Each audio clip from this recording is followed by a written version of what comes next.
Squire, I'm very, very nervous about this economy.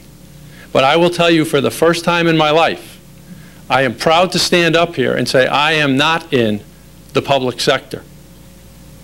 Because for years, all I've ever heard throughout this process is we need to be more like the public sector. Well, you know what? Our teachers did not sell interest-only mortgages to people for houses that they couldn't afford under assumptions that the market was going to go up. Our teachers did not use derivatives other than in calculus class to move money around so that other people could make money. You know, our teachers are what we're talking about right here, and I do get frustrated when we indirectly make comments about this. They show up every day and they teach our children, and there is no job that is more important than that. They don't get 6, 7, 8, and 9-figure bonuses even as their stocks are tanking. We didn't spend $400,000 after we settled this contract on a junket for all of us who were involved in this after we went to the government asking for money. I am proud to say that I am not a member of that sector tonight. And I think this contract was negotiated in good faith. I realize we have very, very difficult decisions to make in the future. But I really think that this sends a very strong message to our teachers of how much we value them and the work that they do with our children. Thank you. You know, you just described some really awful situations, and I want you to know that I'm not involved in those sectors either.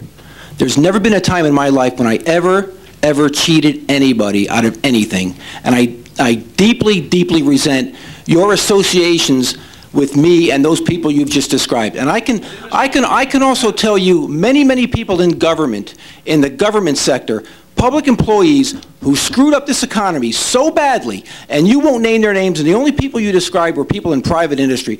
That is typical warfare that you have waged for a long time in this town. I deeply resent that. I am not against teachers. I love our teachers. I think they're fantastic people. I just want a salary wage that matches private industry, which typically for the average person, not the junket people that you've described, the average person gets a 2 to 3% raise. And this salary contract is above that. I'm not talking about the CEOs, and I'm not talking about those people. I'm not associated with them either. And I deeply resent the fact that you've tried to associate me with some very bad behavior. I resent that deeply. And further, you know, why don't you just, maybe you should just back off a little bit. I apologize if you feel you didn't have to make those remarks and make those comparisons. Stop it. All right, Tom's point is well taken. He's made it. We're going to lower our voices. You know what? Stop. All right, listen. Mr. Chair. You don't have the privilege of the floor yet, Tim. I'll give it to you in a second. Thank you. Can you just let me get my arms around this meeting? All right? Take a breath, everyone. Yep. Take a goddamn breath right now. Yep. We all live in this town. That's right. May I? Can we comport ourselves with a little dignity here? Absolutely. I will be dignified. I know you will. Eki and I will speak in a collective 30-second statement, and then we're voting. Mr. Slocum, you have the floor. And then we will take a recess.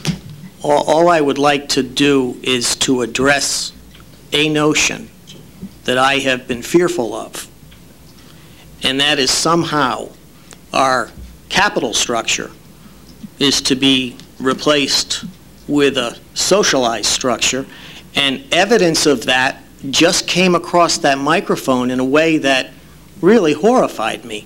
It was as if to say taxpayer-funded organizations are somehow redeemed from being private enterprises.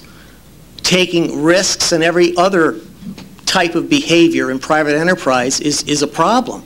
And I don't know that you meant to bring that out, but it was offensive and I think deeply disturbing to anyone that heard you. And on replay, you will have to concur. And I know it's probably not your intent, Dr. Florio. You're a highly intelligent man, and you represent the teachers in an emotional way I really understand.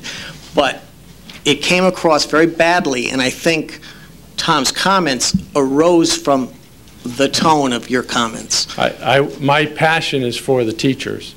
And I apologize if I offended anyone. And I wasn't trying to associate anyone with any of the misdealings in any sector.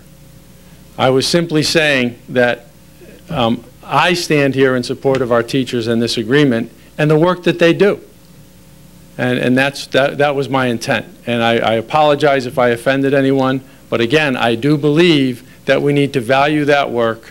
And I acknowledge that I have grave concerns, and I share them with you about some of the issues that we are going to face together. So again, if I offended you, I'm sorry. All right, thank you, Greg. Any members of the public additional